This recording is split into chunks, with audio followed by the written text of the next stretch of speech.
Tu madre ha muerto. ¿De qué sirve llorar? ¿Acaso va a volver a la vida? Date prisa y prepara la comida. Mis amigos no tardarán en llegar. Esas fueron las primeras palabras que me dirigió mi marido. Habían pasado exactamente 2 horas desde que había vuelto a casa tras el entierro de mi madre. Mi marido me obligó a cocinar para su fiesta el mismo día que ella había sido sepultada. Todo parecía una pesadilla sin fin, hasta que un hombre apareció y le dijo a mi marido: «Toda la gente de este mundillo sabe perfectamente quién era tu suegra. Todos menos tú». Después de esa noche, todo cambió para siempre. El sonido del motor del coche, al apagarse, resonó con una agudeza antinatural en el silencio del frío garaje. El sol de la tarde caía a plomo, como si se burlara del cielo gris que cubría mi corazón. Hacía apenas 2 horas. Había dejado atrás el cementerio parque donde el cuerpo frío de mi madre, la señora Ana Torres, mi única familia, se había hecho uno con la húmeda tierra rojiza. El aroma de los crisantemos y el olor a tierra mojada parecían persistir en mis fosas nasales, mezclándose con el sabor salado de las lágrimas secas en mis mejillas. Salí del coche con pasos pesados, como si llevara grilletes en los tobillos. Lo único que deseaba era entrar en mi habitación, cerrar la puerta con llave y abrazar la almohada que ella me había dejado, para poder soltar el resto de las lágrimas que oprimían mi pecho. Pero antes de que mi mano pudiera tocar el pomo de la puerta principal, la voz impaciente de mi marido, Mateo, rompió el silencio.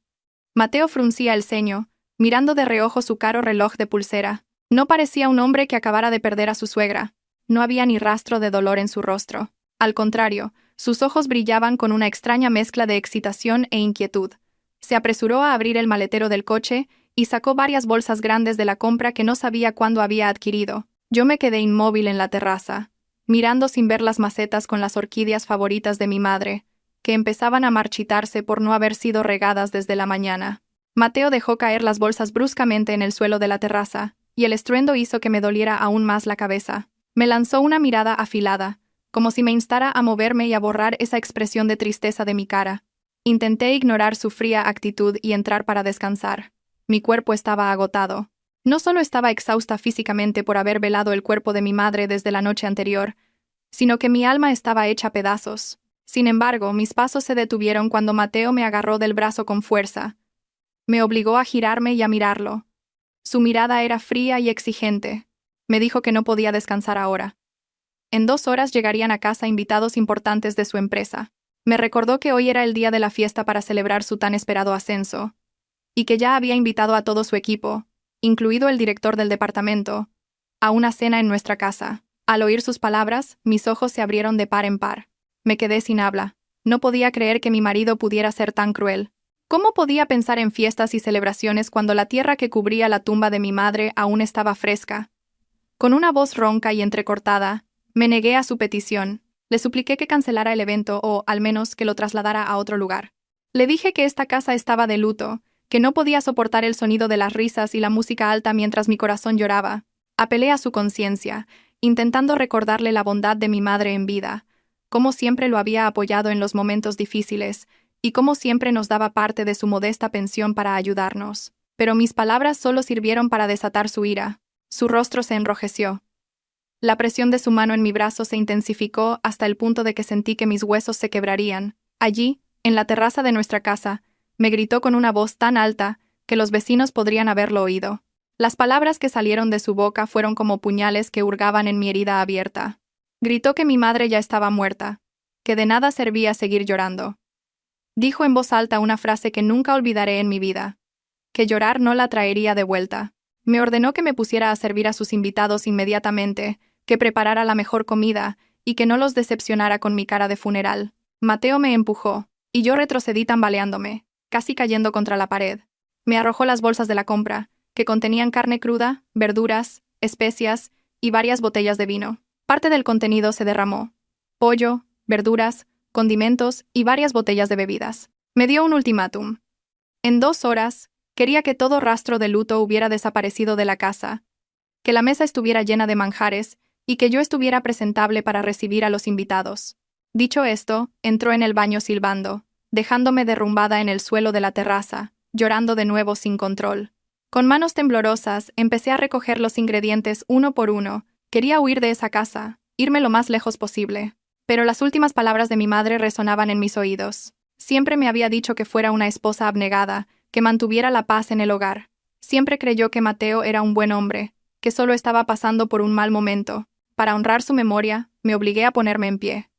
Llevé todas las bolsas a la cocina. Esta cocina era el lugar favorito de mi madre. En aquel rincón, solía sentarse a limpiar cebolletas mientras me contaba historias de su juventud. Ahora, la cocina se sentía terriblemente silenciosa y fría. Empecé a trabajar como un robot sin alma. Lavé las patatas con agua fría, un frío que me calaba hasta los huesos. Mis pensamientos volaron al momento en que había lavado el cuerpo de mi madre esa misma mañana. Su piel fría, su rostro en paz. Mis lágrimas cayeron en el agua con la que lavaba las verduras. Me sequé la cara bruscamente con la manga. Intenté detener las lágrimas, pero fue inútil. Cuanto más intentaba contenerlas, con más fuerza brotaban. Empecé a picar cebollas y pimientos. El olor picante de las especias me irritaba aún más los ojos, pero ese escozor no era nada comparado con el dolor de mi pecho. El sonido rítmico del cuchillo contra la tabla de cortar era como una cuenta atrás hacia la fiesta infernal que estaba a punto de comenzar.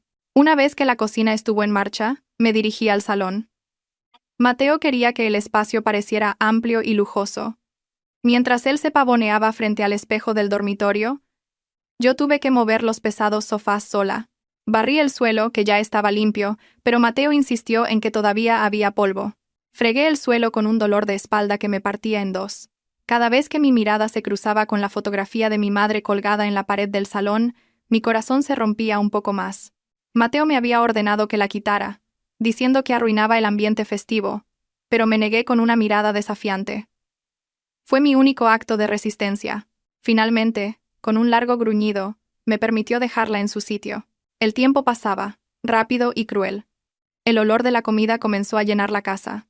Estaba cocinando un estofado de ternera, gambas al ajillo y una gran tortilla de patatas. Platos que se servirían en una fiesta o en un día de celebración, no en un banquete sobre el dolor. El sudor frío me corría por las sienes. Mi ropa estaba empapada de sudor y del agua de fregar los platos. Coloqué con esmero los platos de cerámica en la larga mesa del comedor. Esos platos habían sido un regalo de bodas de mi madre. Recordaba sus manos arrugadas acariciándolos mientras me los entregaba. Ahora, serían utilizados por personas a las que no les importaba su muerte. Mateo salió de la habitación, elegantemente vestido y oliendo a una fuerte colonia. Parecía seguro y arrogante. Inspeccionó mi trabajo como un capataz despiadado. Probó un poco de la salsa del estofado y asintió con la cabeza, sin una sola palabra de agradecimiento. En su lugar, señaló mi aspecto desaliñado. Me regañó de nuevo, diciéndome que me diera una ducha y me cambiara de ropa rápidamente. No quería que sus amigos vieran a su esposa con aspecto de sirvienta desdichada. Hizo hincapié en que debía sonreír, ser amable y atender cualquier petición de los invitados. Dijo que no quería ver ni una sola queja ni una sola lágrima cuando llegaran. Me arrastré hasta el baño. Bajo el chorro de la ducha, lloré amargamente. El sonido del agua ahogó mis sollozos de angustia. Me froté el cuerpo con fuerza, como si intentara borrar los restos de la pena que se me habían adherido. Pero la pena no estaba en mi piel, sino en mi sangre y en mi aliento. Después de la ducha, me puse un vestido sencillo y sobrio. No me maquillé, pues no tenía cosméticos que pudieran ocultar mis ojos hinchados. Me miré en el espejo. Un rostro pálido, ojos sin vida rodeados de ojeras oscuras. Era el rostro de una hija que había perdido a su madre. Un rostro obligado a llevar la máscara de la felicidad por el orgullo de su marido. Cuando salí de la habitación, Mateo ya estaba junto a la puerta principal. Comentó con sarcasmo que mi cara seguía pareciendo patética, pero que no había tiempo para arreglarme más. Justo en ese momento, sonó el timbre. Mi corazón dio un vuelco. No de alegría, sino de ansiedad. El primer invitado había llegado. La fiesta infernal estaba a punto de comenzar. Mateo cambió su expresión al instante. Una falsa y radiante sonrisa se dibujó en sus labios. Abrió la puerta con entusiasmo, recibiendo al invitado con una sonora carcajada. Yo me quedé detrás de él, con la cabeza gacha, respirando hondo el aire que se sentía opresivo, y me preparé para hacer el papel de sirvienta en mi propia casa, el día de la muerte de mi madre. En cuanto la puerta se abrió de par en par, la tranquilidad de nuestro hogar se desvaneció. Los compañeros de trabajo de Mateo entraron ruidosamente, trayendo consigo una mezcla de diferentes perfumes y risas ensordecedoras. Entraron sin pedir permiso. Sus zapatos resonaban en el suelo que yo había limpiado con tanto esfuerzo. Nadie me dio el pésame. Quizás Mateo no se lo había contado, o quizás para ellos la muerte de una anciana no era lo suficientemente importante como para arruinar el ambiente de fiesta. Se dispersaron inmediatamente por el salón y el comedor, admirando los muebles y elogiando el éxito de Mateo por su reciente ascenso. Yo me quedé en un rincón, sosteniendo una bandeja con vasos de zumo de naranja frío que había preparado de antemano. Mateo me presentó rápidamente, no como su esposa en duelo, sino como la anfitriona lista para servir. Algunos de ellos asintieron cortésmente, pero sus miradas estaban vacías. Me miraron brevemente antes de volver a sus animadas conversaciones con Mateo. Mateo parecía disfrutar enormemente del momento. Era el centro de atención, contando chistes sin gracia que eran recibidos con risas exageradas por parte de sus subordinados. Cada carcajada era como una aguja clavándose en mi corazón. Sus risas sonaban como una disonancia grotesca con mi estado de ánimo desolador. Era como un baile de máscaras en medio de un cementerio. Mi primer deber comenzó. Mateo me hizo un gesto con los ojos para que sirviera las bebidas rápidamente. Caminé lentamente, ofreciendo la bandeja a cada invitado. Mis manos temblaban por el peso de la bandeja y por la emoción que intentaba reprimir. Uno de los amigos de Mateo, un hombre corpulento, cogió un vaso sin siquiera mirarme, demasiado ocupado hablando de un nuevo proyecto que iban a lanzar. Los vasos pasaron rápidamente de mano en mano. Tuve que ir y venir de la cocina para rellenar la jarra y traer aperitivos. Mis piernas, ya cansadas por haber estado de pie durante horas en el tanatorio, me dolían aún más, pero no me atrevía a sentarme. Mateo siempre me vigilaba de reojo desde la distancia, asegurándose de que no descansara ni un segundo. El ambiente se volvió aún más ruidoso cuando llegó el segundo grupo. Entre ellos había una mujer que destacaba especialmente. Se llamaba Verónica. Era una colega a la que Mateo mencionaba a menudo en casa por sus logros, pero yo podía percibir algo más en la forma en que Mateo la miraba. Verónica entró con una actitud muy segura, como si fuera la dueña de la casa. Saludó a Mateo con familiaridad, incluso tocándole el brazo de una manera demasiado cercana mientras sonreía alegremente. Mateo parecía encantado con la llegada de Verónica. Su rostro se iluminó de una manera que no había visto cuando me miraba a mí. Verónica me examinó de pies a cabeza con una mirada de evaluación despectiva.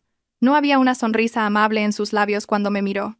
Solo una leve y astuta sonrisa. Mateo guió inmediatamente a Verónica y a algunos de sus amigos más cercanos al lugar más cómodo, el sofá principal.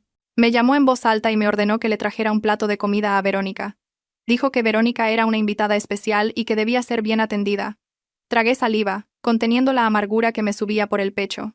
Traje un plato y lo llené con la comida que había preparado antes entre lágrimas. El estofado de ternera, las gambas al ajillo y un trozo de tortilla de patatas estaban cuidadosamente dispuestos en el plato. Se lo llevé a Verónica y se lo ofrecí respetuosamente. Verónica lo aceptó sin una sola palabra de agradecimiento. Lo miró con una mirada burlona y comenzó a comer mientras seguía hablando con Mateo, ignorando mi presencia mientras yo esperaba de pie sus siguientes instrucciones. El incidente ocurrió en un instante. Justo cuando me disponía a darme la vuelta para ir a la cocina a por unas servilletas, de repente oí el fuerte sonido de un plato al caer. ¡Crash! El sonido de la cerámica rompiéndose contra el suelo silenció la habitación por un momento. Todas las miradas se dirigieron al sofá principal. Me giré y vi el plato que le había dado a Verónica hecho añicos en el suelo. La grasienta salsa del estofado y la comida manchaban la alfombra favorita de mi madre. Verónica se levantó con una expresión de sorpresa exagerada y me miró acusadoramente. Gritó con un tono agudo que yo no había colocado bien el plato y que se le había resbalado de las manos, pero yo estaba segura de que se lo había entregado correctamente en sus manos. Mateo reaccionó al instante. En lugar de preguntar qué había pasado o preocuparse de que alguien pudiera cortarse con los trozos de cerámica, me regañó delante de todos. Me increpó con palabras duras, llamándome descuidada e incapaz de servir a los invitados adecuadamente. Mi cara se encendió, una mezcla de vergüenza y dolor. Las lágrimas que había estado conteniendo a duras penas volvieron a brotar. Quise defenderme y decir que Verónica lo había dejado caer, pero mi valor se desvaneció ante la mirada fulminante de Mateo. Sabía que si le contradecía, se enfadaría aún más, y me humillaría peor. Por otro lado, Verónica adoptó una expresión de víctima. Sacudió el pie, salpicado con un poco de salsa, y se quejó de que se le habían manchado los zapatos. Reuniendo lo que quedaba de mi dignidad, me arrodillé en el suelo. Empecé a recoger los afilados trozos de cerámica con las manos desnudas. Algunos invitados me miraron con lástima, pero nadie se atrevió a ayudarme, temiendo provocar la ira de Mateo. Verónica seguía quejándose de sus zapatos y me ordenó que limpiara la mancha de la alfombra rápidamente para que no oliera mal. Traje un paño y me incliné a los pies de Verónica, frotando la mancha de estofado mientras intentaba contener los sollozos para que no se oyeran. Sentí que mi dignidad era pisoteada sin piedad. En la casa de mi madre, el día de su muerte, Estaba siendo tratada peor que una sirvienta por mi marido y su amiga. Después de limpiar el suelo, Mateo me ordenó que fuera a la cocina y no saliera hasta que se le pasara el enfado. Con los trozos del plato roto que habían sido testigos silenciosos de mi humillación, me dirigí a la cocina con paso vacilante. En la cocina, me apoyé en el fregadero y abrí el grifo a tope para ahogar el sonido de mis sollozos, que finalmente se desataron. Lloré amargamente, llamando a mi madre en mi corazón. «Mamá, mira a tu hija». Sollocé. «¿Por qué te fuiste tan pronto?» «No puedo soportarlo, mamá». El agotamiento físico y mental me hacía sentir mareada. Pero antes de que pudiera calmarme, Mateo apareció en la puerta de la cocina. No había venido a disculparse. Había venido a ordenarme que pelara fruta porque los invitados querían postre. Con manos temblorosas por el llanto, me sequé las lágrimas bruscamente. Pelé la fruta. Mateo volvió al salón. Y poco después, las risas volvieron a resonar. La música se subió de volumen. Parecían haber olvidado el incidente anterior, o simplemente no les importaba. Comían, bebían y bromeaban sobre mi dolor. El reloj marcaba las 4 de la tarde. El cielo exterior comenzaba a oscurecerse. Con la tenue esperanza de obtener un mínimo de compasión de mi marido, llevé la bandeja de fruta al salón y la coloqué sobre la mesa con la cabeza gacha, tratando de evitar la mirada triunfante de Verónica. De repente, en medio del bullicio de esa fiesta asfixiante, se oyó el suave sonido del motor de un coche deteniéndose justo delante de la valla de la casa. No era el sonido de un coche cualquiera, sino el ronroneo de un motor de un vehículo de lujo. Varios invitados que estaban sentados cerca de la ventana miraron hacia afuera y se callaron al instante. Susurraron, con los rostros tensos. Mateo, que sostenía un vaso de zumo y reía a carcajadas, también se cayó de golpe, al ver quién salía de ese coche. Un reluciente sedán negro. El tipo de coche que solo poseen los altos ejecutivos de las grandes corporaciones. Un chofer uniformado bajó y abrió cortésmente la puerta trasera. El ambiente festivo, que hasta hace un momento era un caos, se silenció de repente, como si alguien hubiera pulsado el botón de silencio. Uno de los amigos de Mateo, desconcertado, apagó la música. Todos se pusieron de pie con una actitud torpe y respetuosa. Por la puerta principal abierta, entró un hombre de mediana edad, vestido con un traje impecable y con un aura de liderazgo muy intensa. Era el señor Morales, el dueño de la empresa donde trabajaba Mateo, el respetadísimo presidente. Mateo se puso pálido. No esperaba en absoluto que su jefe supremo viniera a su humilde casa. Además, no lo había invitado porque no se consideraba a ese nivel. El señor Morales entró con una expresión impasible.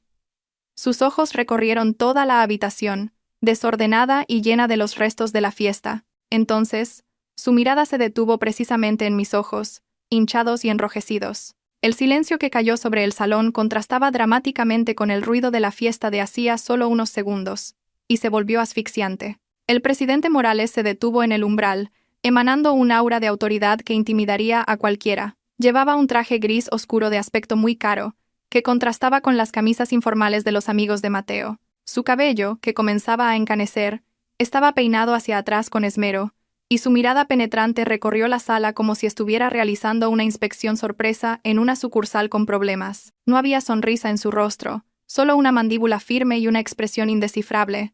El cuerpo de Mateo, que hasta hace un momento se erguía con la barbilla alta y arrogante, ahora parecía encogido. Su rostro, enrojecido antes por la ira hacia mí o por las risas con sus amigos, se había vuelto pálido como el papel. El sudor frío comenzó a perlar su frente, y su mano, que sostenía un vaso, temblaba tan violentamente que derramó un poco de su contenido. Mateo se apresuró a dejar el vaso en una mesa cercana, con un movimiento tan torpe que casi lo tira. Se ajustó nerviosamente el cuello de la camisa, tratando de reunir los fragmentos de su destrozada confianza. Con pasos apresurados y algo vacilantes, Mateo se acercó al señor Morales. Hizo una ligera reverencia, un gesto de respeto exagerado y adulador. Su voz se quebró al dirigirse a su jefe supremo. Mateo expresó lo sorprendido y honrado que estaba de que el señor Morales visitara su humilde morada. Se disculpó por no haberle enviado una invitación formal, explicando que se trataba de una pequeña celebración con su equipo del departamento y que no se había atrevido a importunar al señor Morales con su valioso tiempo. Mateo siguió hablando atropelladamente. De su boca salían palabras melosas sin cesar, como si intentara ocultar el pánico que se había apoderado de él. Invitó al señor Morales a pasar, ofreciéndole el asiento más cómodo en el sofá, el mismo que Verónica había ocupado antes. Pero el señor Morales no respondió de inmediato a la cálida bienvenida de Mateo. Solo asintió muy lentamente, sin apartar su mirada escrutadora. El señor Morales entró lentamente. Sus zapatos relucientes producían un sonido rítmico sobre el suelo de baldosas. Los otros invitados, los colegas de Mateo, se apartaron automáticamente para dejarle paso. Permanecieron rígidos como estatuas, temiendo cometer el más mínimo error ante el dueño de la empresa que tenía sus destinos en sus manos. Verónica, que antes estaba sentada como una reina en el sofá principal, se levantó rápidamente, se arregló el pelo y la ropa, esbozando su sonrisa más dulce con la esperanza de atraer la atención del presidente. Verónica incluso tiró ligeramente del brazo de Mateo, indicándole que se la presentara al señor Morales, pero el señor Morales parecía no verlos. Su mirada se centró más bien en la decoración hortera de la fiesta, los platos sucios esparcidos y los restos de comida que aún no se habían limpiado. Mateo se sintió aún más desconcertado por la fría reacción del señor Morales. Intentó romper el hielo ofreciéndole bebidas y comida. Gritó mi nombre, pero esta vez no con la voz áspera de antes, sino con un tono suavemente fingido pero cargado de presión. Me pidió que trajera rápidamente una bebida caliente para el señor Morales. Quizás el mejor té o café que tuviéramos. Yo, que había estado de pie como una estatua en un rincón cerca de la puerta de la cocina, me sobresalté. Mi corazón latía con fuerza. Me sentía muy avergonzada. Mi aspecto no era en absoluto apropiado para recibir a un invitado como el señor Morales. Mi ropa estaba húmeda por el agua de fregar, mis ojos estaban muy hinchados y mi cara estaba pálida y sin maquillaje. Quería esconderme, huir a una habitación trasera y no salir hasta que todos se hubieran ido. Pero en esta casa, las órdenes de Mateo eran ley, especialmente delante de su jefe. Con pasos pesados, me dirigí a la cocina para preparar el té. Mis manos temblaban al coger la mejor taza de porcelana que nos quedaba en el armario. Mi mente era un caos. ¿Por qué estaba aquí el señor Morales? Mateo dijo que no lo había invitado. ¿Era una coincidencia o había algún asunto urgente? Mientras vertía el agua caliente, pude oír la voz de Mateo en el salón, todavía tratando de explicar la fiesta. Mateo mintió. Dijo que la fiesta se había organizado a petición de sus amigos, que querían celebrar su éxito, y que le había sabido mal negarse. Intentó crear una imagen de líder de equipo leal y querido por sus subordinados. Sonreí amargamente al oír sus mentiras. Mis lágrimas volvieron a caer en la taza de té. Me las sequé apresuradamente. No debía llorar delante del distinguido invitado. Respiré hondo, tratando de calmar la agitación de mi pecho, y volví al salón con una bandeja que contenía la taza de té caliente. Cuando volví al salón, el ambiente seguía siendo silencioso y tenso. El señor Morales no se había sentado. Seguía de pie en medio de la sala, rechazando la oferta de Mateo de sentarse en el sofá. Mateo parecía aún más inquieto. El sudor ya le empapaba el cuello de la camisa. Verónica estaba de pie junto a Mateo, tratando de mantener una sonrisa amable, pero su sonrisa parecía forzada al ser ignorada. Cuando me acerqué con la bandeja en las manos, el señor Morales se giró de repente hacia mí. Su movimiento fue brusco y concentrado. Su mirada, que era fría cuando miraba a Mateo, se transformó en algo difícil de interpretar cuando se posó en mi rostro. Había sorpresa, escrutinio, y también un destello de profunda compasión. Mis pasos se detuvieron al instante, paralizados por la intensidad de la mirada de ese hombre de mediana edad. La distancia entre nosotros era de solo unos metros. Al darse cuenta de que el señor Morales me estaba mirando, Mateo se interpuso apresuradamente. Bloqueó la línea de visión del señor Morales, como si se avergonzara de reconocer mi presencia. Con un tono despectivo, dijo que yo era solo su esposa ayudando con los invitados, y se disculpó si mi aspecto ofendía la vista del señor Morales. Mateo incluso añadió la tonta excusa de que yo no me encontraba bien, por eso mi cara estaba pálida y sin vida. Intentó desviar de nuevo la atención del señor Morales hacia él, hablando de los objetivos de ventas del próximo mes que ya había superado. Pero los esfuerzos de Mateo fueron en vano. El señor Morales no escuchó en absoluto las divagaciones de Mateo sobre cifras de ventas o estrategias de marketing. El señor Morales levantó ligeramente la mano, una señal firme para que Mateo se callara. La boca de Mateo se cerró al instante. Su frase quedó interrumpida a la mitad. La sala volvió a quedar en silencio. Incluso parecía que la gente contenía la respiración. El señor Morales se movió, pasando por delante de un Mateo petrificado, y caminó directamente hacia mí. Sentí que mi corazón se detenía. No me atreví a mirarlo a los ojos, y bajé la cabeza, temiendo cometer algún error que pudiera enfadar aún más a Mateo o incluso hacer que lo despidieran. Mis manos, que sostenían la bandeja, temblaban con más fuerza, haciendo que la taza de té que había sobre ella tintineara ligeramente. El señor Morales se detuvo justo delante de mí. De su cuerpo emanaba un olor a colonia elegante y cara, que enmascaraba el olor a comida que impregnaba mi ropa. Inesperadamente, el señor Morales extendió la mano, no para coger la taza de té, sino para sujetar la bandeja que estaba a punto de caerse de mis manos temblorosas. Su toque fue firme y cálido, transmitiendo una extraña sensación de seguridad. Me quitó la bandeja y la colocó él mismo en una mesa cercana, una acción que dejó atónitos a todos en la sala. El presidente de una gran corporación sirviendo al anfitrión. Mateo casi se atraganta al ver la escena. Verónica miraba con la boca ligeramente abierta. El señor Morales volvió a mirarme fijamente, sin importarle las miradas confusas de los invitados. Cuando finalmente habló, su voz sonó grave y profunda al hacer una pregunta de una sola frase, pero que atravesó directamente el corazón de mis defensas emocionales. «¿Por qué está llorando, señorita?», preguntó con suavidad pero con autoridad. Esa pregunta, cargada de una genuina preocupación paternal, derribó la muralla que se había estado agrietando desde la mañana. La pregunta del presidente Morales quedó flotando en el aire, pesada y exigente. «¿Por qué está llorando?». La frase resonó en mis oídos, agitando las emociones que había reprimido desesperadamente para salvar las apariencias de mi marido. Me mordí el labio inferior con fuerza para contener un sollozo que amenazaba con estallar. Sentí un ardor en los ojos. Las lágrimas se acumularon, nublando mi visión. ¿Cómo debía responder? Si decía la verdad, Mateo se enfurecería. Si mentía, mi corazón se rompería aún más. Miré de reojo a Mateo. Mi marido me fulminaba con la mirada, una amenaza clara que decía: «No digas tonterías». Su rostro estaba tenso, su mandíbula apretada. Negó con la cabeza de forma casi imperceptible, una señal para que me quedara callada o buscara otra excusa. Al ver que permanecía en silencio con la cabeza gacha, Mateo, impaciente, intervino. Soltó una risita, un sonido torpe y forzado. Se acercó al señor Morales, intentando darle una palmada en el hombro a su jefe, pero se contuvo en el último momento. Con un tono condescendiente, Mateo dijo: «Ah, disculpe a mi esposa, presidente. Ella es así. Un poco llorona y demasiado sensible. Ya sabe cómo son las mujeres. Quizás está emocionada por su visita, o simplemente cansada de cocinar todo el día. No es nada, presidente, no se preocupe». Mateo intentaba minimizar mis sentimientos, convertir mi dolor en una broma o en una debilidad femenina común. Quería ocultar a toda costa que estaba celebrando una fiesta sobre el dolor de su esposa, pero el señor Morales no se dejó engañar tan fácilmente. No se rió. Al contrario, su rostro se volvió aún más serio. Se giró lentamente para encarar a Mateo. Su mirada era afilada como la de un halcón acechando a su presa. «Señor Mateo», dijo el señor Morales con una voz baja pero que retumbó en el silencio de la sala. «No le he preguntado a usted.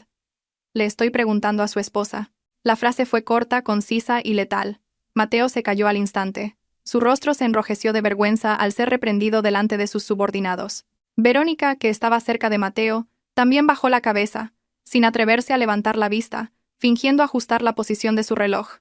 La situación se había invertido. Ahora era Mateo quien parecía pequeño e indefenso.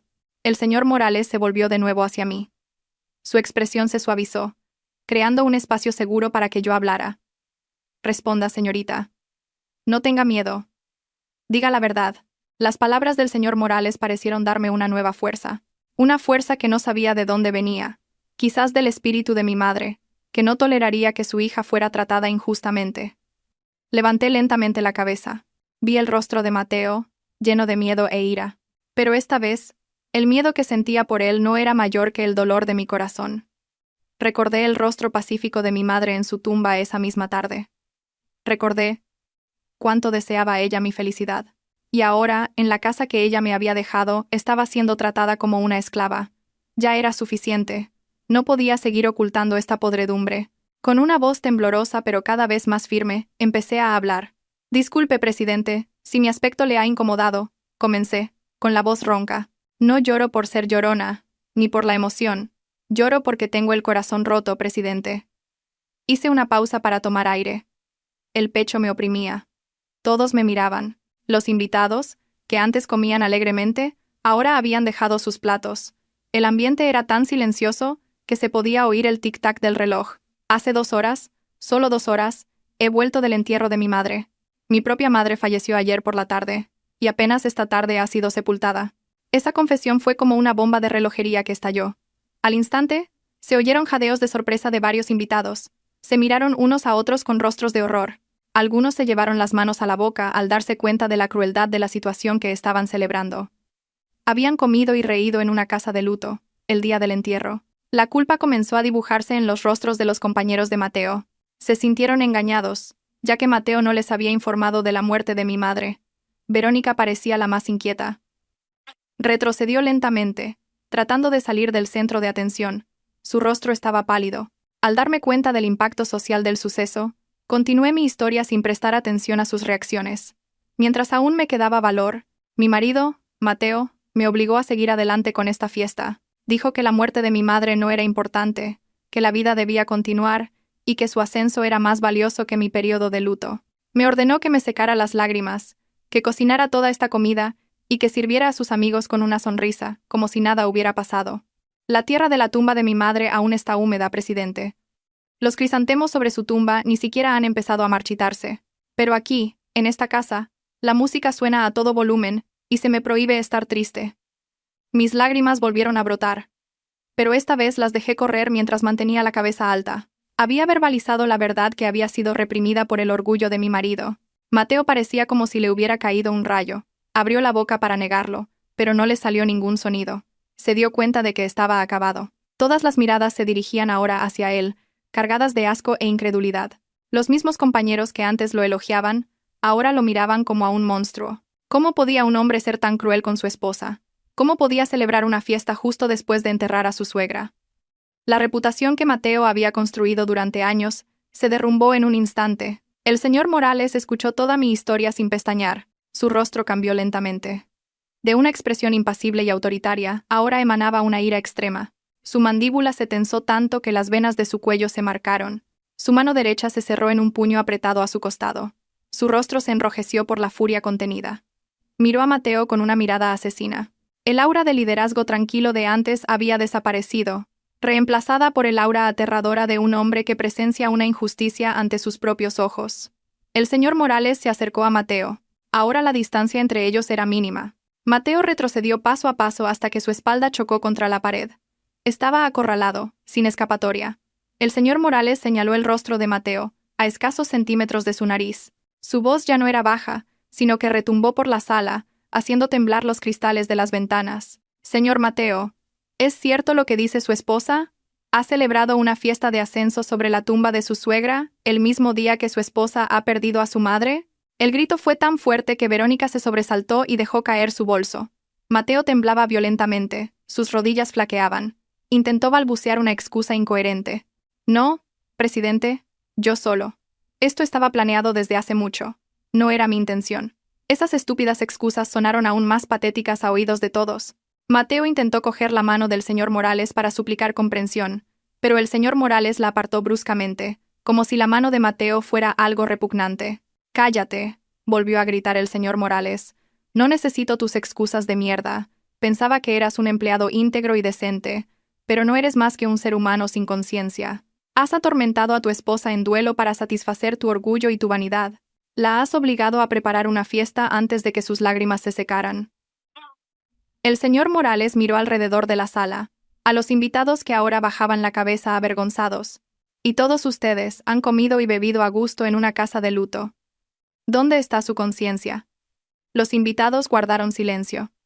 La vergüenza y la culpa los golpearon. La fiesta se había convertido en un tribunal moral en un instante. La música se había apagado hacía mucho tiempo. Las risas habían desaparecido, reemplazadas por una tensión asfixiante. Yo seguía en mi sitio, llorando lágrimas de alivio al sentir que finalmente me había quitado ese peso de encima. Pero aún no sabía que el verdadero shock estaba a punto de comenzar. El señor Morales se volvió a mirar a Mateo, que parecía una rata mojada. La mirada del señor Morales sugería que para él no se trataba solo de una cuestión moral. Había una ira personal en ella. Respiró hondo, controlando sus emociones antes de lanzar la siguiente bomba atómica que destruiría la vida de Mateo para siempre. «Señor Mateo», dijo el señor Morales con un tono helado. «Puede que estés orgulloso de tu nuevo puesto. Puede que te sientas grande delante de tus amigos, pero has olvidado una cosa muy importante». El señor Morales se acercó de nuevo y susurró con una claridad que llegó hasta los oídos zumbantes de Mateo. «Has subestimado a tu suegra. Pensabas que era una persona cualquiera. ¿No lo es?» El señor Morales sonrió con desdén. Una sonrisa terrible. «Hay algo que debes saber, Mateo. Toda la gente de este mundillo sabe perfectamente quién era tu suegra, la que acaba de fallecer. Hizo una pausa dramática, dejando que el miedo recorriera cada nervio de Mateo. Todos la conocen y la respetan. Menos tú, su estúpido yerno.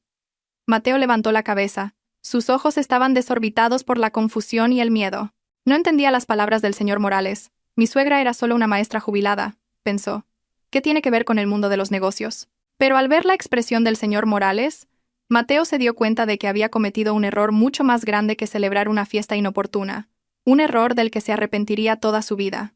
Las últimas palabras del presidente Morales quedaron suspendidas en el aire como un trueno recién estallado, dejando un eco aterrador en los oídos de todos los presentes. Mateo, con la boca ligeramente abierta y parpadeando rápidamente, parecía estar tratando de procesar la información que acababa de entrar en su cerebro, pero su lógica arrogante se negaba a aceptarla. Su rostro, antes pálido, ahora mostraba una expresión de patética confusión. Intentó esbozar una pequeña risa, un sonido seco que resultó extremadamente inapropiado en medio de la tensión asfixiante. Reuniendo los últimos vestigios de su arrogancia, Mateo intentó negar la realidad que se le presentaba. Sacudió lentamente la cabeza y miró al señor Morales con una mirada estúpida y condescendiente, como si el presidente acabara de contar un chiste sin gracia. Mateo dio un pequeño paso adelante, un acto increíblemente presuntuoso, como si intentara ponerse al mismo nivel que el señor Morales. Con una voz que intentaba sonar lo más indiferente posible, Mateo dijo que el señor Morales debía de estar confundido de persona o mal informado. Mateo explicó con confianza que su suegra, la señora Ana Torres, era solo una anciana corriente que vivía de la modesta pensión de su difunto padre. Mateo incluso añadió, con un tono burlón, que la señora Torres solía cultivar hortalizas en el patio trasero, vestía ropa vieja y a menudo le pedía más dinero para sus gastos. A los ojos de Mateo, la señora Torres era una carga, un viejo parásito sin valor alguno más que el de molestarle la vida. Estaba convencido de que el señor Morales hablaba de otra persona con el mismo nombre por casualidad. Al escuchar las divagaciones de Mateo, que denigraban aún más a la difunta, el señor Morales no estalló de ira como antes. Esta vez su reacción fue mucho más aterradora. Se rió. Una risa corta, cínica y fría que heló la sangre de todos en la sala. El señor Morales miró a Mateo como quien mira a un pequeño insecto repugnante, que no sabe que está a punto de ser aplastado. Comenzó a caminar lentamente alrededor de Mateo, como si observara una pieza de exposición defectuosa. El sonido de los pasos del señor Morales sobre el suelo de baldosas resonaba con fuerza en el silencio de la sala. Los invitados, incluida Verónica, contuvieron la respiración, intuyendo que una revelación monumental estaba a punto de producirse. Verónica, de pie en un rincón, empezó a sentirse incómoda. Su instinto le decía que había apostado por el caballo equivocado. El señor Morales se detuvo justo delante de Mateo, mirándole profundamente a los ojos. Con una voz tranquila pero cargada de fuerza en cada sílaba, el señor Morales comenzó a hablar. Dijo que la ignorancia de Mateo demostraba los ciegos que habían estado su mente y sus ojos todo este tiempo. El señor Morales explicó que la señora Torres había elegido una vida sencilla, alejada del lujo, y había rehuido la atención pública. Pero reveló que, detrás de esa ropa modesta y esas manos manchadas de tierra del huerto, la señora Torres era el cerebro genial detrás de la fundación de la gigantesca corporación para la que trabajaba Mateo. Era la fundadora y la accionista mayoritaria, con autoridad absoluta sobre la dirección de la empresa. Durante años, la señora Torres había controlado el negocio desde la sombra, permitiendo que ejecutivos como el señor Morales fueran la cara pública, mientras ella disfrutaba de una vida tranquila con su hija. Mateo retrocedió como si hubiera recibido una bofetada de una mano invisible. Sus piernas flaquearon al instante. Su memoria retrocedió rápidamente en el tiempo. Recordó cuántas veces había regañado a la señora Torres por asuntos triviales, como que la comida estaba sosa o el suelo no estaba lo suficientemente limpio. Recordó el momento en que le gritó cuando la señora Torres le pidió dinero para sus medicinas, cuando en realidad, si hubiera querido, podría haber comprado el hospital entero. Recordó cómo siempre se había jactado delante de la señora Torres de ser el pilar de la familia, presumiendo de su sueldo y su puesto, que no eran más que migajas en comparación con la fortuna de su suegra. Una vergüenza extrema, mezclada con un miedo paralizante, comenzó a apoderarse de él. Había estado insultando a la jefa de su jefe, a la dueña del trono al que él suplicaba por su sustento. El señor Morales aún no había terminado. Volvió a señalar el rostro de Mateo, esta vez con el dedo índice temblando por la emoción contenida. Gritó en voz alta para que todos en la sala escucharan esta dolorosa verdad. El señor Morales dijo: Mateo, toda la gente de este mundillo, todos mis colegas, todos los grandes inversores, saben quién es la señora Torres. Se inclinan ante ella en señal de respeto. Honran su sabiduría y su poder. Todos saben lo grande que es. Menos tú. Las palabras menos tú fueron pronunciadas en un tono agudo que golpeó el pecho de Mateo. El señor Morales continuó diciendo que Mateo era la única persona que había estado físicamente más cerca de la señora Torres. Vivía bajo el mismo techo. Comía en la misma mesa, pero en mente y conocimiento, era la persona más lejana. La estupidez y la arrogancia de Mateo le habían cegado, impidiéndole ver el diamante que tenía en su propia casa. Mateo se desplomó en el suelo. Sus piernas ya no podían sostener su cuerpo tembloroso. Su rostro estaba pálido como el de un cadáver. Miraba el suelo vacío con una mirada perdida.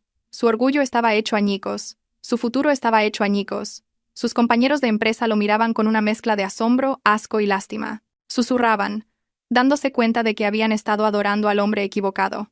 Acababan de estar en la casa de la dueña de la empresa, comiendo la comida preparada por la hija de la dueña de la empresa, y se habían burlado de la muerte de la propia dueña de la empresa. La culpa los abrumó. Uno a uno comenzaron a retroceder lentamente hacia la salida, deseando escapar rápidamente de esta situación tan vergonzosa. Verónica, al darse cuenta de que Mateo ya no era un activo valioso, sino un pasivo peligroso, se mantuvo en silencio. Cogió su bolso e intentó escabullirse entre los invitados, pero el drama aún no había terminado. El señor Morales se percató de la intención de los invitados de marcharse, levantó la mano y ordenó a todos que se quedaran en su sitio. Dijo que nadie podía salir de la sala hasta que el asunto estuviera zanjado. El señor Morales quería que todos fueran testigos de lo que estaba a punto de suceder. Quería que este momento sirviera de lección moral sobre la integridad y el karma para todos sus empleados. El ambiente de la sala volvió a ser asfixiante. Nadie se atrevió a contradecir la orden del presidente. Todos permanecieron como estatuas, con la cabeza gacha, esperando un castigo o, como mínimo, un largo sermón. Pero el señor Morales no tenía intención de sermonear. Se volvió hacia mí. Su mirada se suavizó al instante. Llamó a su secretario personal, que esperaba fuera, para que trajera un maletín de cuero negro. Yo seguía en mi sitio, paralizada en silencio. Mis lágrimas ya se habían secado, reemplazadas por un shock monumental. Sabía que mi madre tenía ahorros, pero nunca imaginé que fuera una magnate. Nunca me lo había contado. Siempre me había enseñado a ser austera, a ahorrar, a vivir con gratitud. Resultó que todo era su manera de educarme para que no me cegara la riqueza. Y ahora entendía por qué mi madre siempre sonreía con paciencia cada vez que Mateo la menospreciaba. No era débil. Simplemente observaba el teatro de Mateo con compasión. Estaba poniendo a prueba a su yerno, y Mateo había suspendido estrepitosamente. Me dolió el corazón al pensar en la soledad de mi madre, guardando este secreto para proteger mi matrimonio. El secretario del señor Morales, un joven con gafas y traje impecable, entró en la sala con paso firme. En sus manos llevaba un maletín de cuero negro de aspecto muy importante. Hizo una respetuosa reverencia al señor Morales y luego a mí. Era la primera vez que un extraño me hacía una reverencia en esta casa. Normalmente, los invitados de Mateo me trataban como a un ser invisible o a una sirvienta gratuita. El secretario colocó el maletín sobre la mesa de centro, sucia con los restos de la fiesta. El sonido del cierre del maletín al abrirse, un clic, resonó con agudeza en el silencio asfixiante. Mateo, que estaba derrumbado en el suelo, levantó ligeramente la cabeza.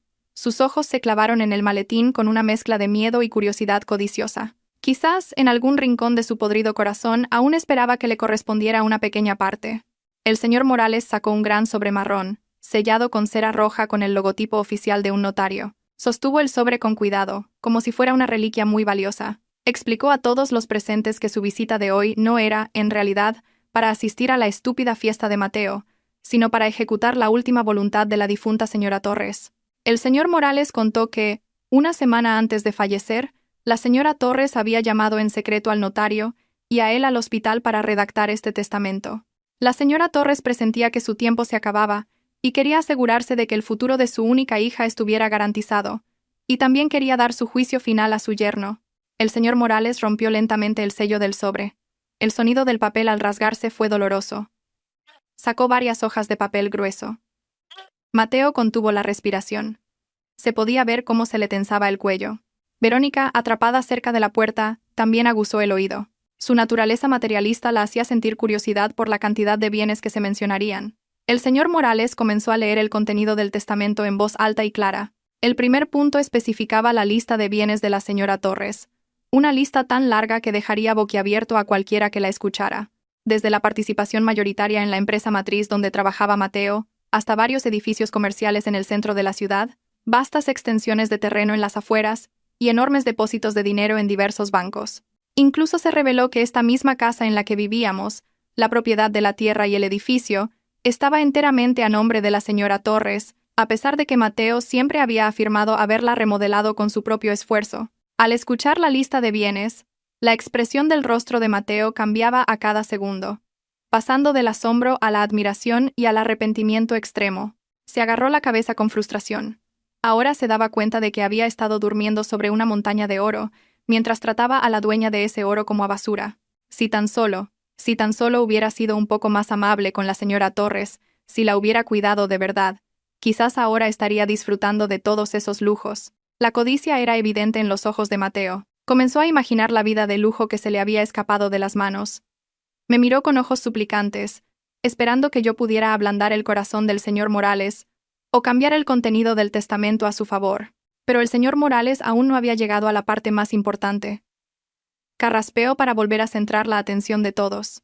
Leyó la cláusula crucial, el corazón del testamento, una cláusula especial que la señora Torres había redactado ella misma con sumo cuidado. El señor Morales leyó la frase: todos mis bienes, acciones, propiedades inmobiliarias y dinero en efectivo serán heredados en su totalidad por mi única hija, Valentina.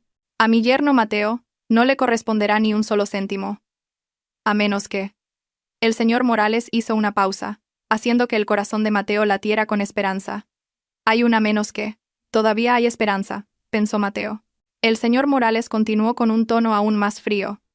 A menos que se demuestre que Mateo ha sido un marido fiel, que ha respetado y amado a mi hija y a mí hasta el final de mis días. Pero si se demuestra que Mateo ha herido el corazón de mi hija, me ha descuidado en mi vejez o ha tenido un comportamiento inapropiado, este derecho de herencia se le cerrará para siempre, y cualquier acceso financiero que yo le hubiera podido proporcionar a través de la empresa será retirado de inmediato. El señor Morales cerró el documento con fuerza. Un sonido seco resonó. Miró a Mateo con una mirada asesina. Y hoy, señor Mateo, ante mis propios ojos y ante docenas de testigos, ha demostrado que no cumple esa cláusula de excepción. Ha hecho todo lo contrario. Ha celebrado una fiesta sobre el dolor de su esposa. Me ha insultado a mí y a la difunta. Por lo tanto, por la presente, el testamento de la señora Torres entra en vigor en su totalidad. Usted no recibe nada. Ni un céntimo. Mateo gritó. Su grito no era de dolor, sino de rabia y desesperación, el grito de un perdedor que lo había perdido todo. Intentó levantarse y abalanzarse sobre la mesa para arrebatar los documentos, gritando que era injusto, que como marido tenía derecho a los bienes de su esposa, pero antes de que pudiera tocar la mesa, dos corpulentos guardaespaldas del señor Morales lo inmovilizaron al instante. Le retorcieron los brazos a la espalda y Mateo gimió de dolor. Mateo se revolvió como un loco, maldiciendo al señor Morales, a la señora Torres e incluso a mí. Su máscara había caído por completo. Su naturaleza violenta y codiciosa quedó expuesta ante todos. Yo miré a Mateo con una mirada vacía. El amor que una vez le tuve, un amor que le di sinceramente, a pesar de ser herida a menudo, ahora había desaparecido sin dejar rastro. Al verlo enloquecer por una herencia cuando la tumba de mi madre aún estaba fresca, me di cuenta de que nunca me había amado. Solo se amaba a sí mismo y la comodidad que yo le proporcionaba. Madre, tenías razón. Esta prueba me ha abierto los ojos. Me acerqué a la mesa y me puse al lado del señor Morales. Puse mi mano sobre el testamento. El papel se sentía frío, pero en él podía sentir el cálido amor de mi madre. Me había protegido incluso después de su muerte. Se había asegurado de que no fuera utilizada por el hombre equivocado. El señor Morales se volvió hacia mí y asintió con la cabeza en señal de respeto. Señora Valentina, dijo. Ese tratamiento hizo que Mateo reaccionara de forma aún más histérica, porque ahora mi estatus era muy superior al suyo. Según la voluntad de su madre, a partir de este momento usted es la propietaria legal de dichos bienes, y como accionista mayoritaria, tiene poder de voto en las decisiones de la empresa, incluido el destino de los empleados inmorales. El señor Morales miró fijamente a Mateo y a Verónica. Esa frase fue la señal para el contraataque. Ahora el poder estaba en mis manos. Miré a Verónica, que ahora estaba pálida como el papel. Se dio cuenta de que su carrera estaba al borde del abismo. Intentó sonreírme, una sonrisa que era una mezcla de miedo y adulación, pero yo me giré. El ambiente de la sala había cambiado 180 grados. Los invitados que antes me menospreciaban, ahora bajaban la cabeza con temor. Se dieron cuenta de que sus trabajos podrían depender de mi estado de ánimo. pero no me interesaban.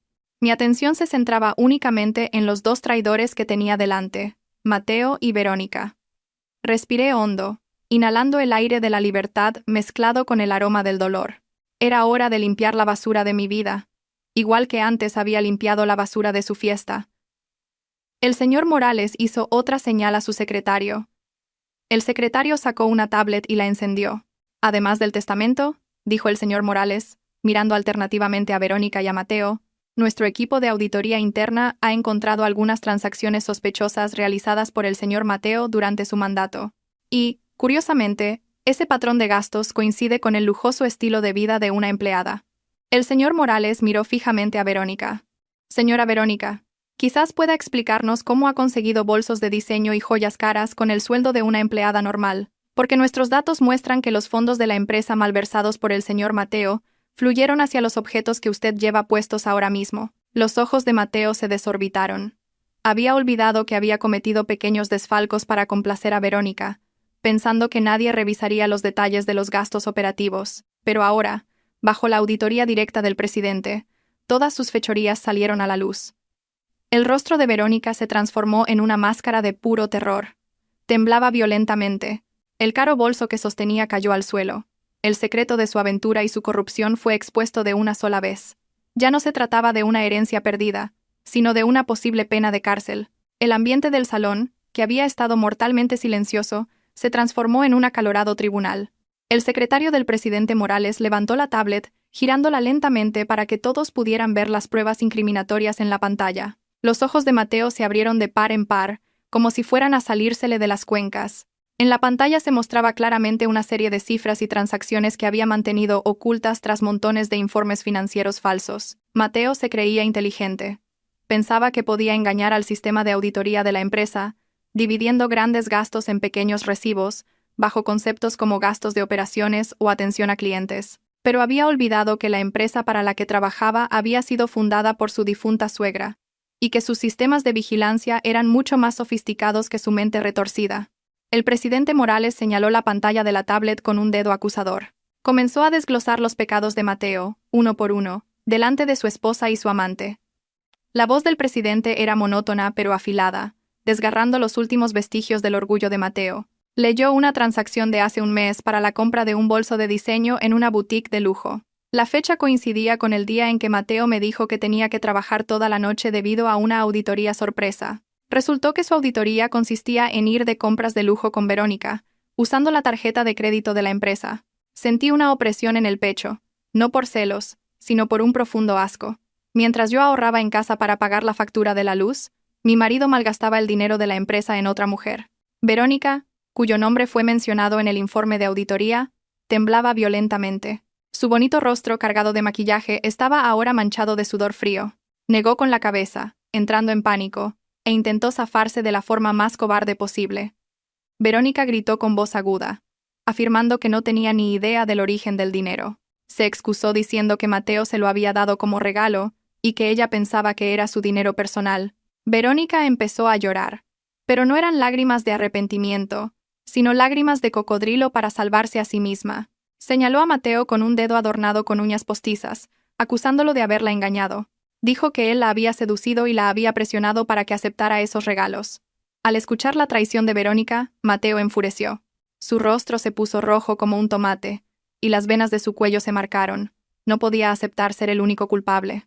La relación ilícita que tanto habían pregonado, la que llamaban amor verdadero a mis espaldas, se desmoronó en un instante cuando sus intereses personales se vieron amenazados. Mateo le devolvió el golpe a Verónica. Gritó que ella era quien siempre le pedía cosas. Mateo reveló que Verónica lo había amenazado con romper la relación si no le compraba una nueva joya. Ambos se insultaron públicamente, sacando a relucir los trapos sucios del otro, culpándose mutuamente. La escena era a la vez patética y catártica. Las dos personas que se habían unido para herirme, ahora se destrozaban mutuamente como perros callejeros peleando por un hueso. Los invitados, los compañeros de Mateo, observaban la pelea boquiabiertos. Sentían asco al ver ese drama barato.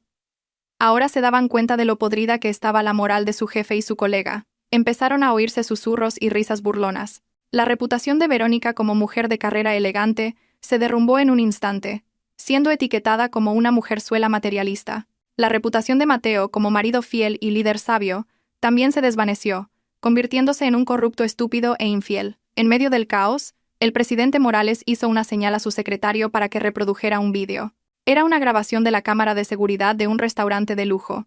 En la pantalla se veía claramente a Mateo y Verónica en una cena romántica, cogidos de la mano y riendo felices. La fecha del vídeo era nuestro tercer aniversario de bodas. Ese día Mateo me había dicho que le dolía el estómago y que se había acostado temprano en nuestra habitación. Resultó que, después de que yo me durmiera, agotada por las tareas domésticas, él se había escapado para encontrarse con Verónica. Al ver esa prueba visual, mi corazón se sintió como si una mano gigante lo estrujara. Dolía. Era amargo, pero extrañamente, también sentí alivio. Alivio porque todas mis sospechas se confirmaron. No estaba loca, no era paranoica. Mi instinto de esposa tenía razón. Eran unos traidores. Me acerqué a la pareja que seguía discutiendo. Mis pasos eran tranquilos, pero cada uno de ellos los silenció. Quizás el aura de autoridad que había heredado de la señora Torres corría ahora por mis venas. Miré directamente a los ojos de Verónica. La mujer bajó la cabeza al instante, sin atreverse a sostenerme la mirada. Antes me había menospreciado por mi aspecto sencillo, pero ahora parecía muy pequeña ante mí. Hablé con una voz baja pero potente. Le dije a Verónica que lo sabía todo desde hacía mucho tiempo, pero que había guardado silencio, esperando que Mateo cambiara. Pero resultó que mi silencio los había envalentonado aún más. Señalé los platos de comida esparcidos sobre la mesa, la misma comida que Verónica había probado y despreciado antes. Le dije, con un tono helado, que disfrutara de esa última comida.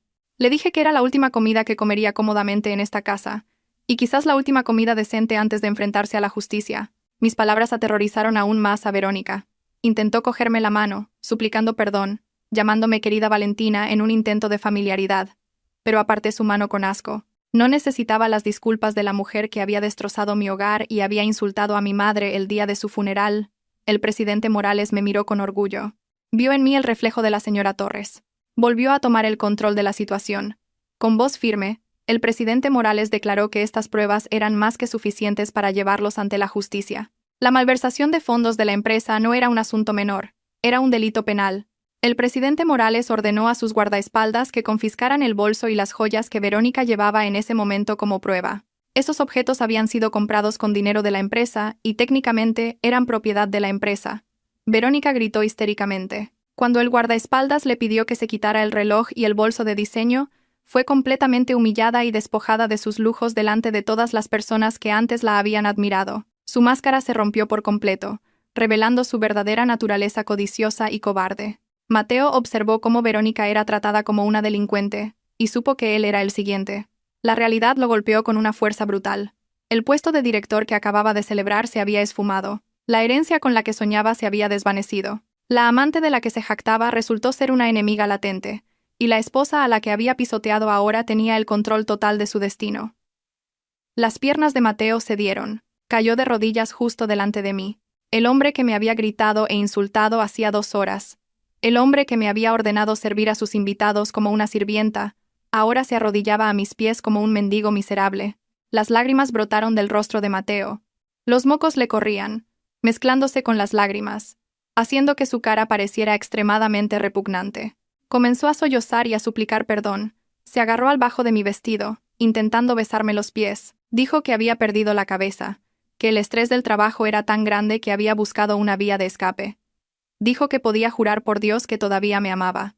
Me suplicó que recordara los hermosos recuerdos de nuestro noviazgo, los dulces comienzos de nuestro matrimonio. Me rogó que lo perdonara y que retirara la denuncia del presidente Morales por nuestro amor, por nuestros sagrados votos matrimoniales. Incluso prometió cambiar, ser un buen marido, rezar mucho, hacer cualquier cosa si le daba una segunda oportunidad. Al escuchar esas adulaciones baratas y esas promesas manidas, sentí náuseas. Quizás la antigua yo, la mujer estúpida que siempre creyó que podía cambiar, se habría ablandado al ver sus lágrimas, pero la muerte de mi madre y los acontecimientos de hoy habían matado a esa antigua Valentina. Miré a Mateo con una mirada vacía y sin emociones. Recordé la reacción de Mateo cuando volví del funeral y estaba llorando. Esa frase resonó claramente en mis oídos. ¿De qué sirve llorar? Tu madre no va a volver a la vida. Esa frase era ahora un boomerang que volvía para golpearlo. Di un paso atrás, liberando mi vestido de su sucia mano, lo miré desde arriba, con una voz tranquila pero penetrante. Le devolví sus propias palabras. Le pregunté, ¿por qué lloras? Le dije, de nada sirve llorar ahora. Tus lágrimas no van a restaurar la confianza rota. Tus lágrimas no van a revivir el respeto que te tenía. Le dije que dejara el drama, que no iba a cambiar ninguna decisión. Le dije que sus lágrimas eran falsas, que lloraba por haber perdido sus bienes y su posición, no por arrepentirse de habernos herido a mi madre y a mí. El presidente Morales, que estaba a mi lado como un protector, finalmente dictó la sentencia final. Con una voz lo suficientemente alta como para que todos los invitados que quedaban la oyeran, el presidente Morales pronunció las palabras de despido. Declaró que, a partir de ese momento, Mateo quedaba despedido de la empresa con deshonor. También recalcó que el equipo legal de la empresa procedería inmediatamente con una denuncia penal por la malversación de fondos y el fraude que Mateo había cometido. Mateo no solo perdió su trabajo, sino que sería incluido en la lista negra de toda la industria. Su nombre quedaría manchado, y ninguna empresa volvería a contratarlo. La ruina de Mateo se completó cuando su teléfono móvil, en el bolsillo de su pantalón, comenzó a sonar estrepitosamente. No era el timbre de una llamada normal, sino el sonido de una avalancha de notificaciones de mensajes. Mateo sacó el teléfono con manos temblorosas. Su rostro se puso aún más pálido al leer la pantalla. Eran mensajes de amenaza de cobradores de préstamos online. Para financiar su lujoso estilo de vida y complacer a Verónica, Mateo se había endeudado con varias aplicaciones de préstamos ilegales. Había pedido dinero con intereses altísimos, confiando en su gran sueldo y en el bono de ascenso para pagar las cuotas. Pero ahora, su fuente de ingresos se había cortado por completo. No tenía sueldo, ni bono, ni finiquito por su despido deshonroso. Esos cobradores parecían tener un sexto sentido. Atacaron exactamente cuando Mateo había caído a su punto más bajo. El teléfono siguió sonando. Empezaron a llover llamadas de números desconocidos. Mateo entró en pánico. Lanzó el teléfono al suelo, rompiéndolo, como si quisiera silenciar la amarga realidad que lo perseguía. Pero romper el teléfono no haría desaparecer el problema. La deuda era real, y ahora tenía que afrontarla solo, sin un céntimo en el bolsillo. Los compañeros de Mateo, al presenciar la completa destrucción de su antiguo jefe, comenzaron a marcharse uno a uno. Ya no querían tener nada que ver con él. Lo miraron con asco y desprecio. Algunos incluso escupieron en el suelo al pasar junto a él, en señal de desprecio por su actitud inmoral hacia su esposa y su suegra. Los invitados se fueron sin despedirse de Mateo. Solo asintieron respetuosamente hacia mí y hacia el presidente Morales antes de salir apresuradamente de la casa que ahora se sentía como un infierno para Mateo. Mateo estaba solo, realmente solo en medio del desordenado salón. Verónica estaba retenida por un guardaespaldas en un rincón de la sala, demasiado ocupada lamentando su propio destino como para preocuparse por él. Yo ya no me sentía pequeña, sino que me erguía con orgullo. Me sentía fuerte. Había visto al villano de mi vida desmoronarse por sus propias acciones. El karma había llegado de forma rápida, instantánea y dolorosa. Miré a Mateo por última vez, y luego le di la espalda. Caminé hacia la foto de mi madre, que todavía colgaba de la pared. Acaricié el marco, susurrando en mi corazón que se había hecho justicia. Ya no había nada que pudiera hacernos daño. Pero el castigo de Mateo aún no había terminado. El presidente Morales hizo una señal a su jefe de seguridad. Era hora de sacar la basura de esta casa. Mateo ya no tenía derecho a estar aquí. Esta casa era mía, herencia de mi madre, y no quería compartir el mismo techo con el hombre que había profanado nuestro sagrado matrimonio. La expulsión estaba a punto de producirse, y Mateo iba a sentir lo que era ser desechado como un trasto inútil. Igual que él había querido desechar el recuerdo de mi madre de esta casa esa misma mañana, el cielo exterior comenzaba a oscurecerse, con nubes de tormenta acumulándose, como si la propia naturaleza estuviera lista para recibir a Mateo con una fría tormenta, tan fría como el destino que le esperaba en la calle. El cielo exterior se había tornado de un gris plomizo, como si el universo se hiciera eco de la tensión que se respiraba en nuestro salón. El eco de la voz del presidente Morales despidiendo a Mateo aún reverberaba en las paredes, creando una atmósfera sofocante, pero, para mí, liberadora. Los últimos invitados se habían marchado apresuradamente, cabizbajos, dejando solo a Mateo y a Verónica, acorralados como ratas descubiertas en un granero. Yo permanecía de pie, erguida junto al señor Morales, observando con la mirada vacía a Mateo, que seguía arrodillado en el suelo. Su teléfono móvil roto yacía junto a su rodilla, un objeto muerto que era un testimonio silencioso de su ruina financiera. Pero el castigo social y económico no era suficiente, quedaba un asunto por resolver. Una última posesión que debía serle arrebatada para que mi victoria fuera absoluta y completa. Se trataba de esta casa.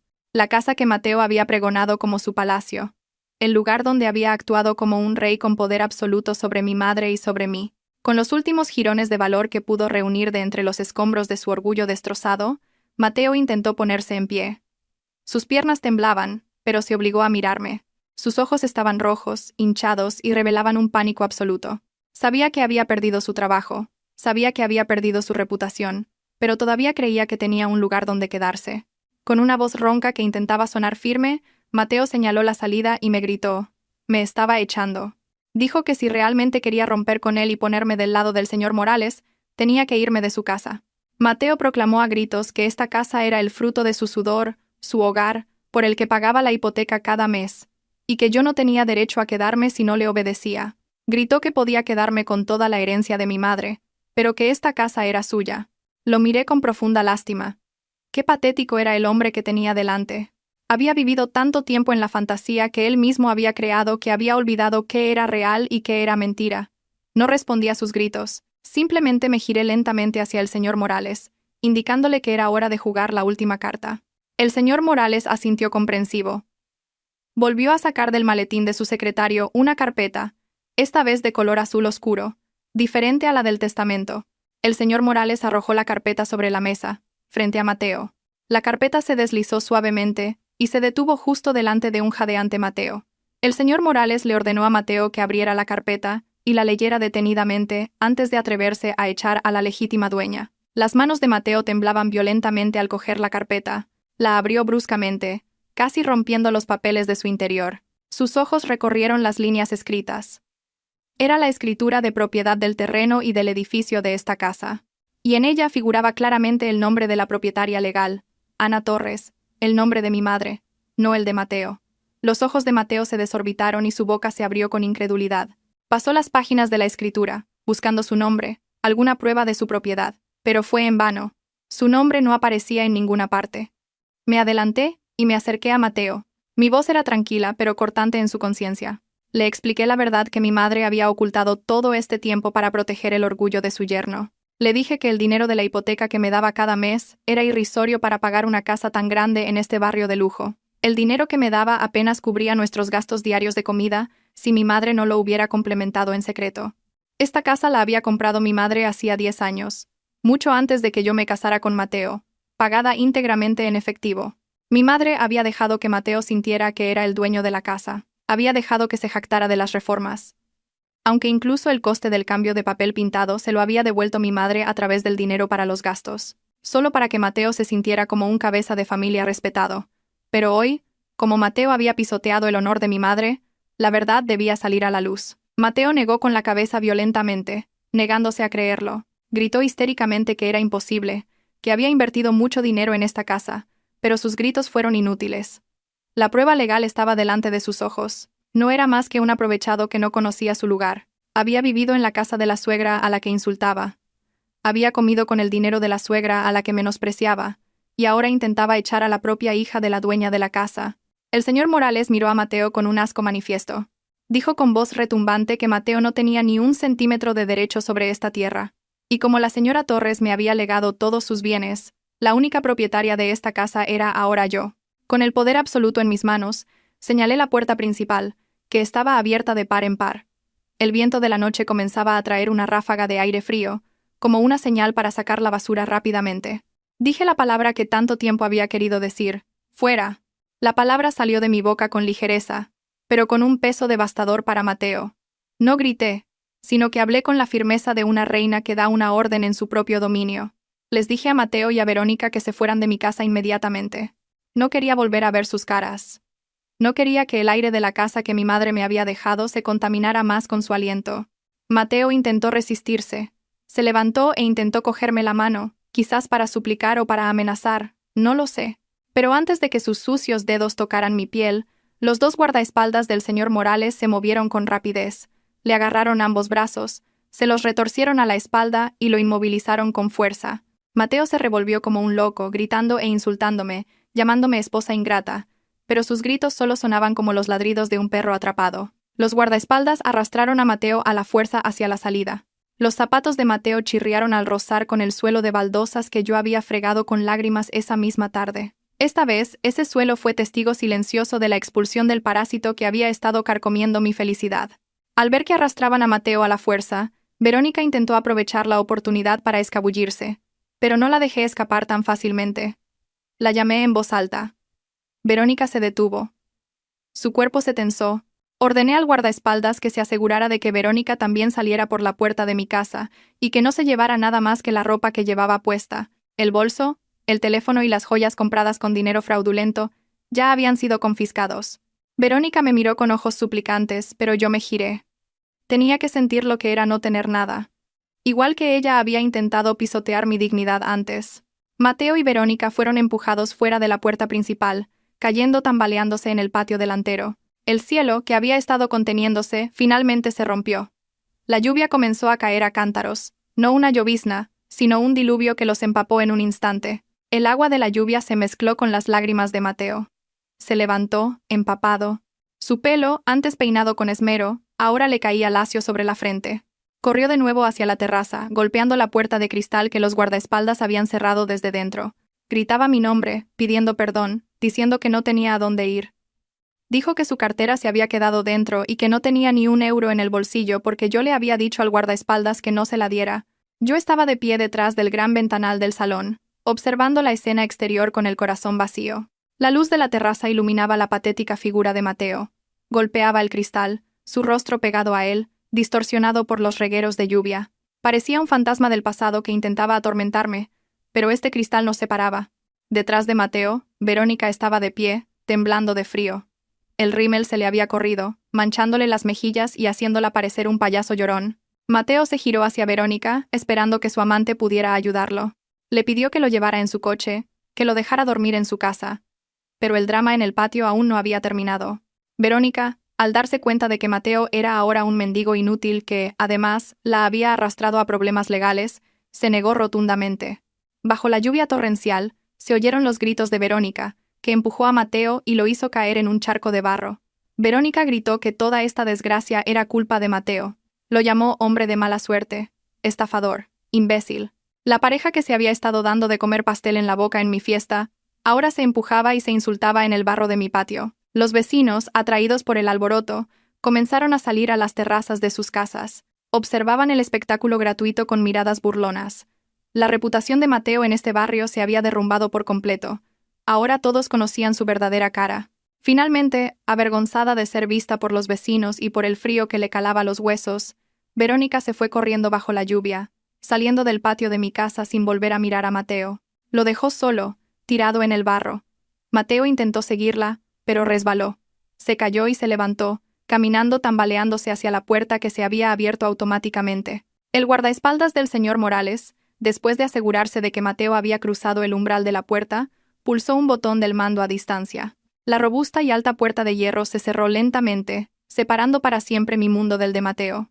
Mateo se quedó fuera de la puerta, agarrado a los fríos barrotes, mirando hacia esta casa, que ahora brillaba cálida y luminosa. Se dio cuenta de que las puertas del paraíso en el que había estado viviendo se habían cerrado para siempre, y que ahora tenía que enfrentarse al infierno terrenal que él mismo había creado. Me giré y me alejé de la ventana. No quería volver a verlo. Respiré hondo, inhalando el aire de la habitación que ahora se sentía más espaciosa, aunque todavía desordenada. El señor Morales me dio una suave palmada en el hombro, y me dedicó una sonrisa paternal y alentadora. Esa noche, con el sonido de la lluvia golpeando el tejado, me sentí verdaderamente sola, pero no desamparada. Me sentí libre. Esta casa volvía a ser de mi madre y mía. Un mes había pasado desde aquella noche de tormenta. El tiempo había volado, trayendo consigo cambios drásticos en mi vida. Esta mañana, el sol entraba radiante por las cortinas de mi habitación, saludando un nuevo día con una calidez diferente. Ya no había gritos de Mateo apresurándome para preparar el desayuno. Ya no había miedo a decir o hacer algo equivocado. La gran casa que me había dejado mi madre se sentía ahora silenciosa y pacífica. Me levanté con el corazón ligero, hice mis oraciones matutinas y recé por el alma de mi madre, para que descansara en paz. Después, me preparé para ir. No a la cocina ni al mercado, sino a la sede de la empresa. Me planté frente al gran espejo de mi habitación. Mi reflejo había cambiado. Mi rostro, antes apagado y siempre cansado por la presión mental, ahora parecía fresco y radiante. Mis ojos, antes hinchados por las lágrimas, ahora emanaban determinación e inteligencia. Llevaba un traje profesional y elegante, sin adornos excesivos, pero que desprendía un aura de autoridad. Me ajusté ligeramente el pañuelo, asegurándome de que todo estuviera perfecto. Hoy era un día importante. Se celebraría una junta general extraordinaria de accionistas, y yo, Valentina, ocuparía el lugar que mi madre debería haber ocupado. El coche de la empresa me esperaba en la entrada de la casa. Un chofer personal me abrió la puerta con cortesía. Durante el trayecto hacia el distrito financiero, observé los rascacielos de Madrid. Antes, yo era solo la esposa de un empleado corriente que no sabía nada de este mundo. Ahora, era la propietaria de uno de los edificios más altos de la ciudad. Al llegar a la oficina, la bienvenida que recibí fue extraordinaria. Desde la recepcionista hasta los jefes de departamento, los empleados hicieron una respetuosa reverencia a mi paso por el vestíbulo. Oí susurros de admiración. Sabían quién era yo. Sabían que era la hija de la fundadora de la empresa, la mujer que había destapado el escándalo de corrupción de un antiguo director y había traído un aire de cambio fresco. Entré en la sala de juntas. La sala era grande, fría, y estaba dominada por una larga mesa ovalada de caoba. Alrededor de la mesa se sentaban directores y auditores de edad avanzada, con décadas de experiencia. Antes, ni siquiera me habría imaginado entrando en esta sala. Pero hoy, entré con la cabeza bien alta. El presidente Morales se levantó para recibirme y me invitó a sentarme en la cabecera de la mesa. El asiento que había estado vacío. El asiento de mi madre. Cuando me senté, todos guardaron silencio, esperando mis instrucciones. Con una voz tranquila pero firme, di comienzo a la reunión.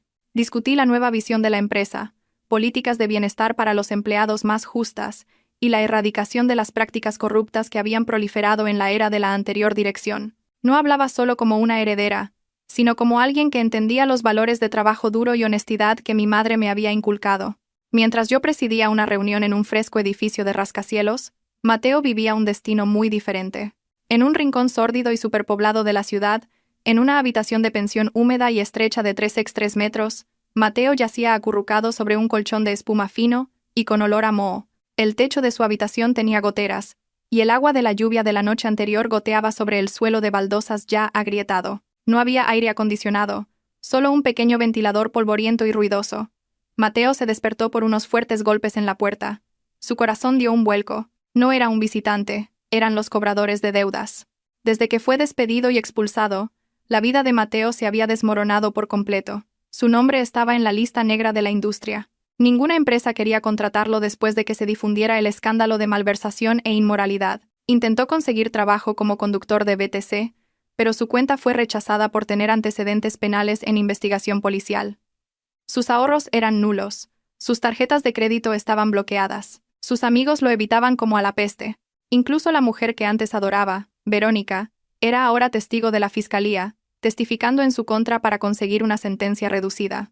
Mateo estaba verdaderamente solo.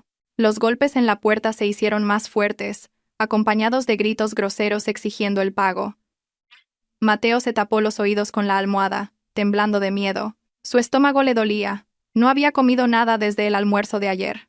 Solo comía fideos instantáneos crudos porque el gas de su hornillo portátil se había agotado y no tenía dinero para comprar uno nuevo. Su rostro, antes pulcro y arrogante, ahora estaba demacrado, cubierto por una barba descuidada, y sus ojos estaban hundidos en unas terribles ojeras. Miró las noticias en las redes sociales en la pantalla de un teléfono barato y agrietado. Allí había una foto mía, junto al presidente Morales, lanzando un proyecto de responsabilidad social de la empresa. Yo sonreía elegantemente. Mateo lloró. Lágrimas de tardío arrepentimiento empaparon la vieja almohada.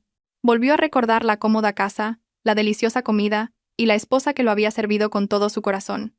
Había tirado todo eso por un placer momentáneo, y ahora tenía que pagar el precio con una vida de sufrimiento. Volviendo a mi vida. Después de la reunión y de firmar algunos documentos importantes, le pedí al chofer que me llevara al lugar al que más deseaba ir, el cementerio parque. El cielo del atardecer era de un color rojo anaranjado. Cuando entré en el recinto del cementerio, una suave brisa mecía las hojas de los plataneros. Caminé hacia la tumba de mi madre. La tumba estaba ahora bien cuidada. La hierba comenzaba a crecer verde, y su nombre estaba bellamente grabado en la lápida de mármol negro. Me acuclillé junto a la lápida de mi madre, y coloqué una cesta de flores de jazmín frescas y fragantes, sus favoritas.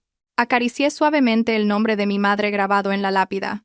Ya no había lágrimas de dolor que oprimieran mi pecho como hacía un mes, solo una cálida añoranza y una profunda gratitud. Comencé a hablar, como si mi madre estuviera sentada a mi lado. Le conté sobre la reunión de hoy, sobre el presidente Morales que tanto me había ayudado y sobre cómo estaba empezando a reconstruir mi vida. También le susurré en voz baja que se había hecho justicia, que la persona que nos había herido había pagado el precio y que por mi propia paz mental había perdonado ese pasado. «Mamá», susurré en voz baja, mi voz llevada por el viento del atardecer. «Ya no lloro. Ahora soy fuerte. Ya no tienes que preocuparte.